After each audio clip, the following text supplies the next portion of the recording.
I called him like when I woke up because I was hungover. And we had a little slight conversation. Then he was like, hey, I got to handle XYZ. Okay, go handle your business. You know, I have not heard from that man since.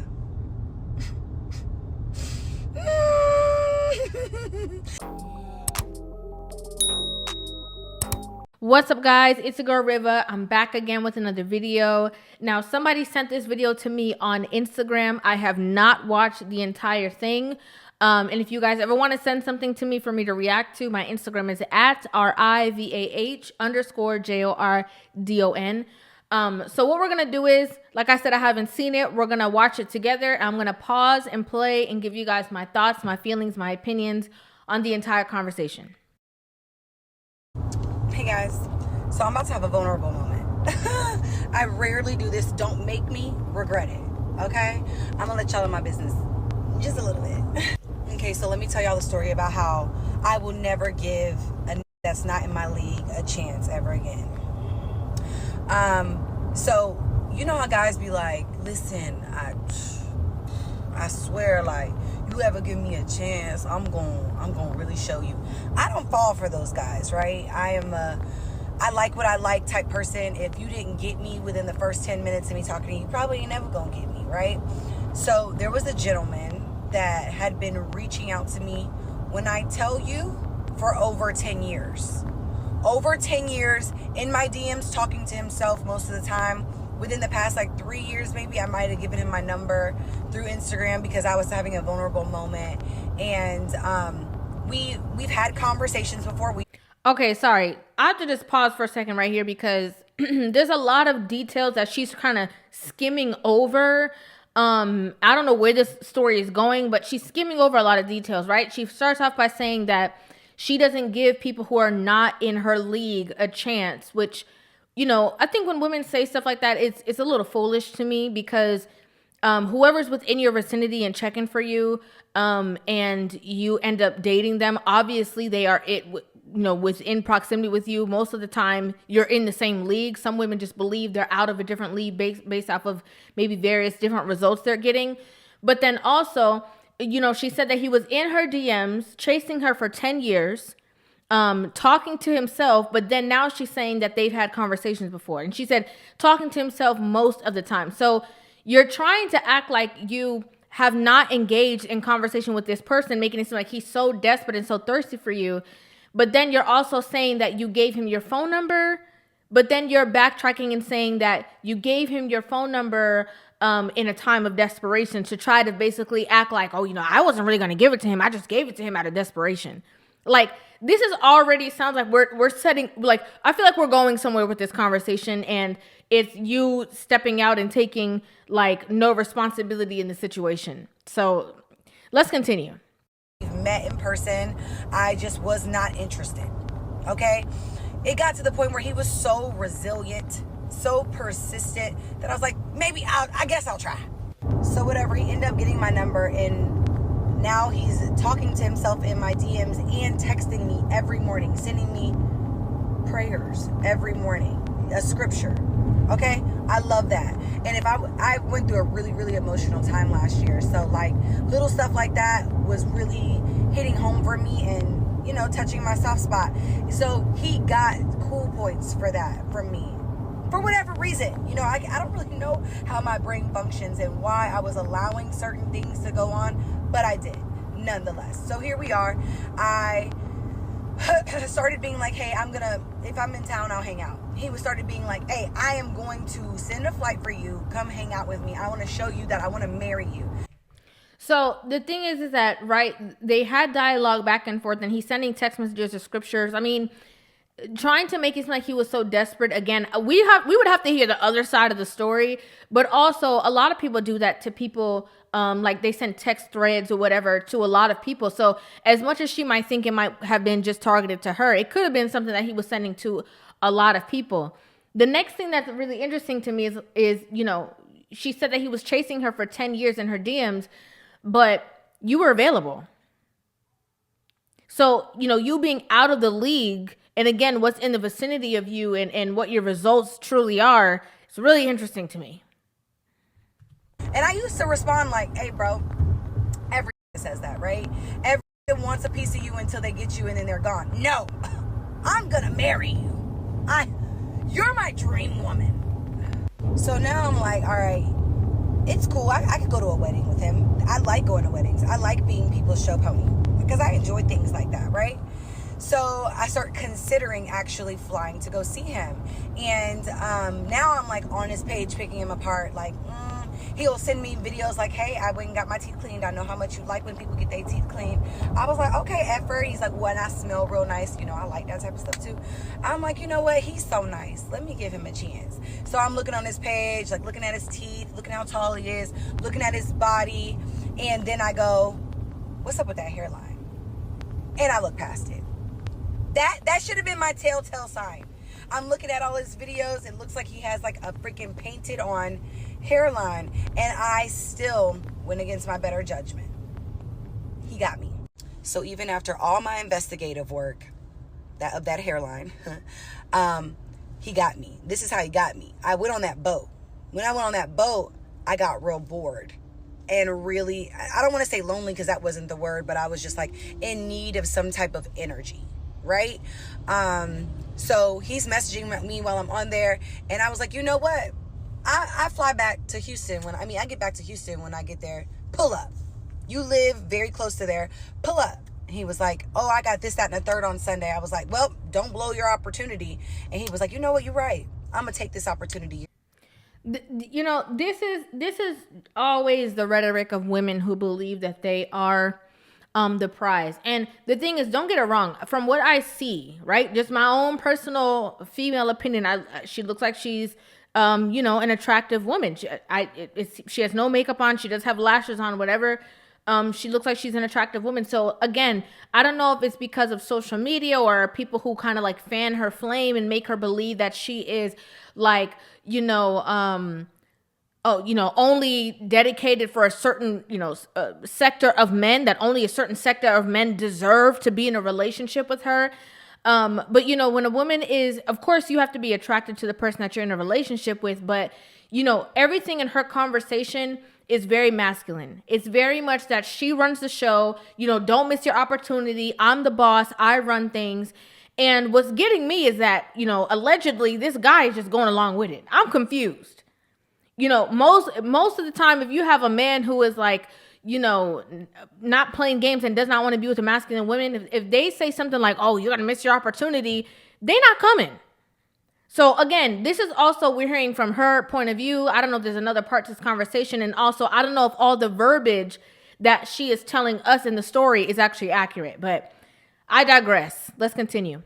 You're giving me a window of opportunity. I'm going to take it.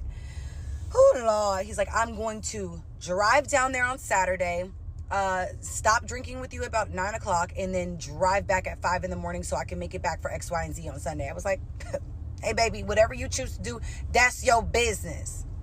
Thirsty, right?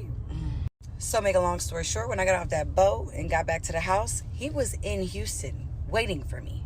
Calling this man thirsty when you gave him your phone number and you engaged with him, and you're the one who invited him to whatever city that you were staying in at the time, is a little bit delulu. Okay, I'm gonna be honest with you. That's a little bit delusional because you're making it seem like he did all this stuff on his own, but you literally supplied the invitation, and then you're turning around and calling him thirsty. That's like, a man asking a woman to dinner and she shows up and he was like, oh, she was so thirsty. Like, you invited her. So like, what are we actually talking about here? And I was like, just pull up to my mom's house. Like, just come hang out. I didn't realize by the time he got there how tired I would be. So now he's at my house, my mom's house, and I am exhausted. I could barely keep up with the conversation. He's chipper. He's ready. You hear me? It's about 1:30, 2 o'clock, and I am pooped. All right? But he's still there. Not leaving, not catching none of the vibes that I'm clearly not being myself. Make a long story short, I get up and go out. We go out. We go to eat, and then we go to drink with my cousins and my friends. There were so many signs in the night. So many signs that I should have just took my black ass home. But I chose to stay the night with him because I felt like, he drove all the way here. I could at least stay the night with him. That's the least I could do. Okay, but the plan was for him to leave at 9 p.m. She's saying that it's 1:30 p.m., 2 p.m. First of all, you invited him to your mom's house. Okay, first of all, if you're still trying to figure this out and stuff like that, inviting him into an intimate setting is giving the impression that you're on the same type of time that he's on. Regardless of if you seem tired, regardless of if you seem a little bit off, you invited him to your mom's home. I don't know if your mom was there. Like, I don't know what the environment was, but that is giving, you gave him the address to come show up and meet you somewhere. Like, you're giving all of the energy like you guys are on the same vibe. And then you spend the night with him. So I'm a little bit confused at how, the word thirsty is getting thrown out there. Like, I don't get it. Maybe she'll let us know the more we continue the story, but I don't get it so far. Boy, at 36 years of age, still dumb as hell. Dumb. So, stay the night. I wake up at like 8 in the morning. He's gone. I knew he would be gone. Let's also... When we got to the hotel room, obviously we showered. Baby, I'd never once seen this man without something on his head. You know that's a bad sign, right? Like, you wouldn't put a do-rag on or whatever that was, his dreads. You wouldn't put that thing on your head to protect your hair. Cut it out. That hairline is on the struggle bus. I already know it is. Has to be. It can't. There's no other alternative. Anywho, I called him like when I woke up because I was hungover. And we had a little slight conversation. Then he was like, hey, I got to handle XYZ. Okay, go handle your business. I have not heard from that man since. Now we get to the meat of the matter. Now we get to the meat of the matter. This is what the whole conversation was about. This is why in the beginning of the conversation, now I understand. Okay, now I completely understand why she was like, he was so thirsty, desperate, talking to himself, thirsty. And, I gave him my number just because I was vulnerable at the time. His hairline, this, she has to give all the derogatory stuff and kind of put him down. Whether that's how she really feel or not, she has to set the stage so we understand the position as to why she would be upset at the end of the day. He did exactly what I told him he would do. And I really hate that for him because he's dead to me. Dead. I called him a couple of times after that to like cuss him out, and he acted like he was just so busy with work. Oh, look who's thirsty now. Look who is thirsty now. You ain't hear from him since, and then you just keep calling him, and now he's telling you he's so busy. Look who is thirsty now. My. So busy with work and his child that he just couldn't fathom having this conversation right now, and that he would call me back. He called me back one time, but I was asleep, and I have yet to have the conversation with him. Baby, he has since gotten the "you are dead to me and you are a loser" text message, which I have not heard back from. I also think I blocked him, so I won't be getting that correspondence back from him. But I say all that to say, to you nice guys out there that, you were hoping that one day I might give you a chance. I'm not interested in anybody. If you're not my type, I'm not even entertaining the thought of talking to you. He ruined it for all of you. Welcome. Thank you for joining my TED Talk. I am done embarrassing myself for the day. Okay, so the truth of the matter is, like I said before, the meat of the matter is she got Uno reverse. Okay? That man hit that reverse on her. And I think what a lot of women have a hard time understanding is the fact that just because they believe they are the preference, right? They're like, I'm everybody's type. Everybody's attracted to me. They can't fathom the fact that a man will actually be with them, be around them, deal with them, observe them in close proximity and not like them. They can't fathom. It is clear as day, very evident that there was something about this woman that he did not like. It could have been her personality. It could have been her attitude. I don't know if they did I'm not sure. I don't know what it is, but obviously it's something, because there's no way that a person who is, obviously an effective communicator, somebody who is constantly communicating with you. He told you that he would be there at a certain time, and he did come at that time. He told you that he had something to handle on the Sunday. He seems like a man of his word. Okay, based off of your story, he seems like he is very principled. He's very structured. He seems like I said again, if he says he's going to do something, he's going to do it. So obviously, there had to have been something that caused some kind of ruckus that he was like, oh no, she not the one. Oh no, I can't do this no more. I don't even want to talk to her. Not even pick up the phone. No, girl, I can't do this. I got to work. I don't want to talk to you. She sent him a loser text message. Do you think he cares? That was more for you. That wasn't for him. He don't care. That man don't care nothing about what you got to say because his mind was already made up. And this is what happens again when women believe that they are the leaders or that they run the relationship. This is how a lot of masculine women get their feelings hurt.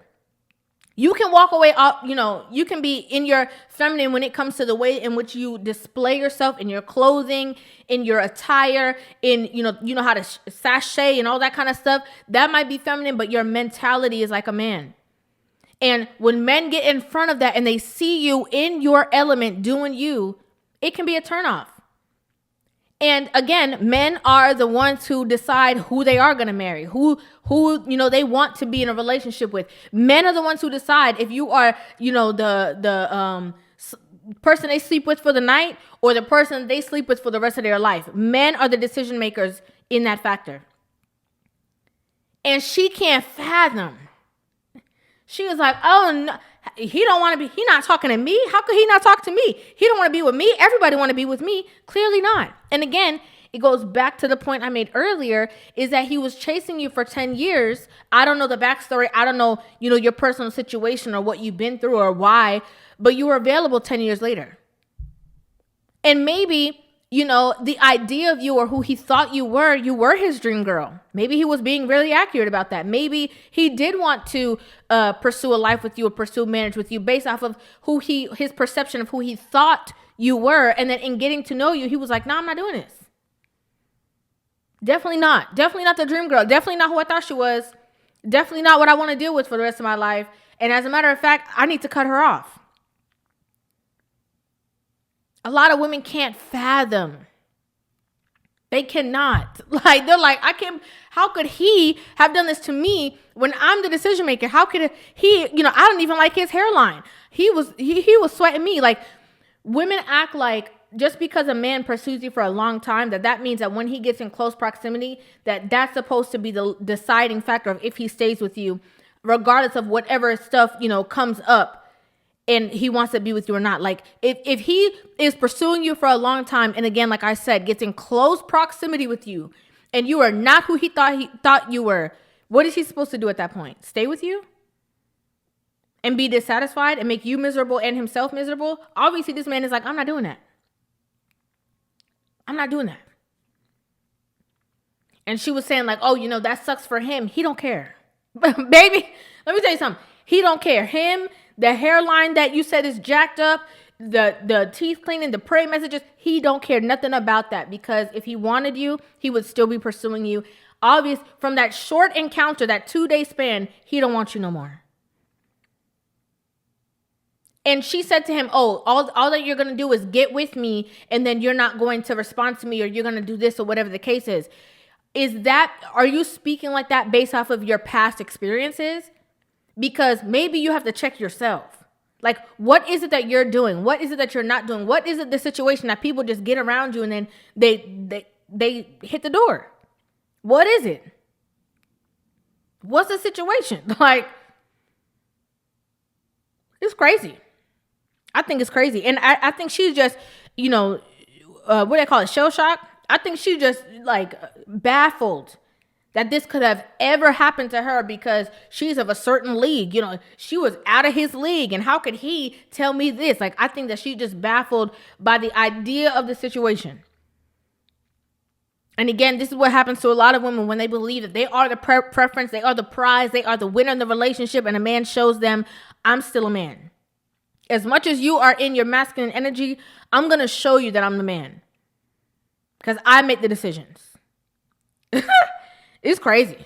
Okay. It's crazy. It was funny when she called herself, she's like, she's dumb or whatever the case is. But again, I think she might be looking at the situation from the wrong perspective. It's not about being dumb or whatever. I think that women have to take note of things, and instead of having their ego to the forefront and getting so offended, I think that they should, dial in and say, What's the situation? Cursing him out and texting him was not going to make the situation better. What you should have done is said, hey, can we have a conversation? Well, I noticed that your form of communication has changed. Is it something that I did? She could have had a whole bunch of level of growth within that opportunity based off of her being willing to have the conversation, humble enough to have the conversation. But instead, because of her inflated ego, I'm the prize winner out of my league and all of that, it stopped an opportunity that she could have been reflective of herself. Not in the decision of being with this person, but maybe the inner working things that this person would have been able to relate to her. That's just my opinion, okay? I'd like to know what you guys think about this in the comment section down below. Make sure you guys hit that subscribe button and give this video a thumbs up, and I will see you guys in the next one. Love you.